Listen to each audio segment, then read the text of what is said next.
বন্ধুরা আজকের এই ভিডিওটি কিন্তু ভীষণ গুরুত্বপূর্ণ হতে চলেছে, তাই আপনাদের কাছে রিকোয়েস্ট করবো অবশ্যই ভিডিওটি শেষ পর্যন্ত দেখবেন।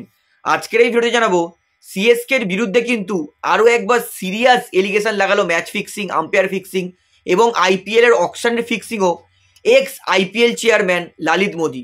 কি ব্যাপারটা সেটা জানাবো। তার পাশাপাশি কলকাতা নাইট রাইডার্স কিন্তু শাহরুখ খানের প্রথম চয়েস টিম ছিল না, যেটা আমরা আগেও জানি, তো সেটারই কিন্তু ভালোভাবে ডিটেলসটা জানাবো। এবং তার পাশাপাশি ইন্ডিয়ান প্রিমিয়ার লিগ আমরা সবাই তো দেখি, কিন্তু আপনি জানেন কোন প্লেয়ারের জন্য আইপিএলটা শুরু হয়েছিল? সমস্তটা কিন্তু আপনাদেরকে জানাবো। তাই অবশ্যই যারা চ্যানেল নতুন আছেন সকলকে বলবো ধন্যবাদ আমাকে সাপোর্ট করার জন্য। আপনারা এরকম করে সাপোর্ট করে যান, আমি কিন্তু খেলার সমস্ত রকম আপডেটস আপনাদেরকে এরকমভাবে পৌঁছে দেবো। তাহলে বন্ধুরা সবার প্রথমে আপনাদেরকে বলি সিএসকে এর ম্যাচ ফিক্সিংয়ের আপডেটটা। সবার আগে বলে রাখি বন্ধুরা, দেখুন আমি হাত জোর করে বলছি, আমি কিন্তু এমএস ধোনি অথবা সিএসকে শত্রু নই। ধোনি আমার খুবই প্রিয় প্লেয়ার এবং কথাগুলো আমি একটুও কিন্তু বানিয়ে বলছি না। যদি আমার কথা বিশ্বাস না হয় আপনি গুগল গিয়ে সিএসকে ফিক্সিং বা Lalit Modi accused by CSK N Srinivasan এরকম লিখলে কিন্তু আপনিও পেয়ে যাবেন। তো আপডেটটা আমি আপনাদেরকে জানিয়ে দিচ্ছি। আইপিএল এক্স চেয়ারম্যান লালিত মোদি তিনি রিসেন্টলি একটা পডকাস্টে সিএসকের ম্যাচ ফিক্সিং এবং সিএসকের চেয়ারম্যান মানে মালিক এন শ্রীনিবাসনের বিরুদ্ধে কিন্তু বিশাল বড় অভিযোগ তুলেছেন। তিনি সেই পডকাস্টে সিএসকে এর ম্যাচ ফিক্সিংয়ের কথা এক্সপোজ করেছে। দেখুন, সিএসকে ম্যাচ ফিক্সিং করে, আম্পায়ার ফিক্সিং করে, এইগুলো আমরা আগে জেনেছিলাম। আমি বলছি না যে এটা 100% ট্রু, যেটা লালিত মোদি বলেছে সেটা সত্যি। তবে আমি আপডেটটা বলছি, 2009 লালিত মোদি তিনিও কিন্তু ছিলেন আইপিএল এর চেয়ারম্যান। সেখানে সবার প্রথমে সিএসকে তার উপর চাপ দিত শ্রীনিবাসন নাকি লালিত মোদিকে মানে আইপিএল এর চেয়ারম্যানকে চাপ দিত আইপিএল এর অকশন ফিক্সিং এর জন্য। আইপিএল এর অকশন ফিক্সিং তিনি একটা এক্সাম্পল দিয়েছে। তিনি বলছেন যে অ্যান্ড্রু ফ্লিনটপকে সিএসকে কিনেছে, সেখানে আমাকে বলা হয়েছিল যাতে অ্যান্ড্রু ফ্লিনটপের জন্য অন্যান্য দল যাতে বিডিং না করে। সেখানে অ্যান্ড্রু ফ্লিনটপ কিন্তু সিএসকেই কিনেছিল 7,40,00,000 টাকা দিয়ে। তিনি বলেছেন যে সেই সময় আমার ওপর চাপ দেওয়া হয়েছিল যাতে অ্যান্ড্রু ফ্লিনটপকে সিএসকে ছাড়া অন্য কোনো দল না নেয়, সেদিকে খেয়াল রাখতে। এইভাবে আমার উপর চাপ দেওয়া হয়েছিল। তার পাশাপাশি তিনি বলছেন যে আইপিএলে তিনি আম্পায়ার ফিক্সিং করতেন। এন শ্রীনিবাসন তিনি আইপিএলে চেন্নাইয়ের ম্যাচে চেন্নাইয়ের প্রিয় আম্পায়ারগুলোকেই দিতেন।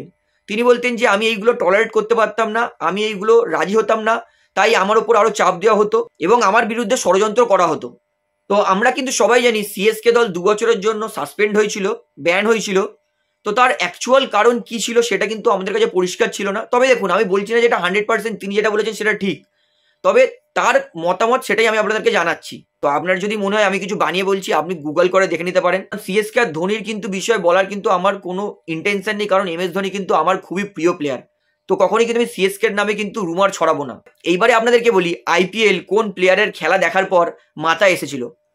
আমরা সবাই জানি 2007 টি-20 বিশ্বকাপে যুবরাজ সিং 6 বলে 6টা 6 মেরেছিল এবং সেটা 6 বলে 6টা 6 মারার পরে টানা 2 দিন শুধুমাত্র সব চ্যানেলে যুবরাজ সিং এর কিন্তু সেই 6 বলে 6টা 6 ভিডিও পুরো সবাই সব জায়গায় খালি ঘুরছিল।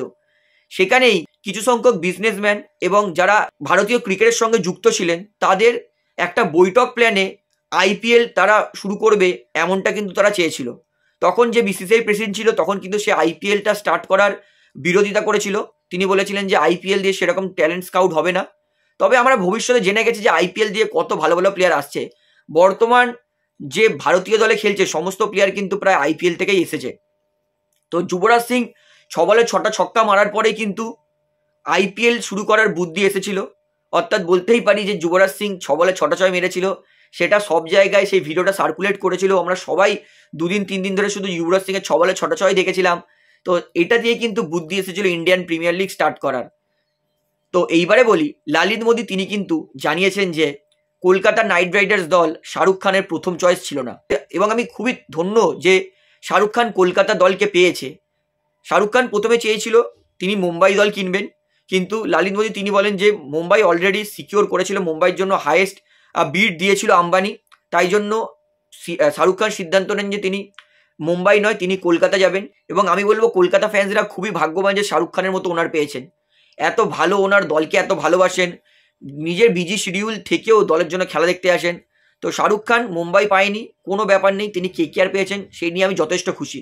তো আমরা অনেক সময় দেখি বাজারে কিছু করতে গেলে আমরা ওই জিনিসটা না পেলে আমরা ওর পরিবর্তে অন্য জিনিস নিয়ে আসি, কিন্তু সব থেকে বড় কথা হচ্ছে ভালোবাসা। KKR-কে যেইভাবে ভালোবাসা শাহরুখ খান, সেটার প্রশংসা যত করবো তত কম। তো শাহরুখ খান তিনি মুম্বাই চেয়েছিলেন, পাননি, সেটা আলাদা কথা।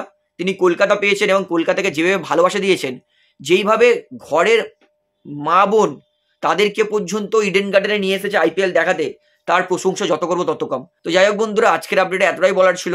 তো আশা করি ভিডিওটি আপনার ভালো লাগলো, কারণ আজকের ভিডিওটা কিন্তু একটু সামান্য অফ টপিক ছিল। আপনাদের কিছু গুরুত্বপূর্ণ আপডেট দেওয়ার ছিল, কারণ আমি মনে করি এই আপডেটগুলো আপনাদের জানা দরকার, সেই জন্যই আপনাদেরকে জানালাম।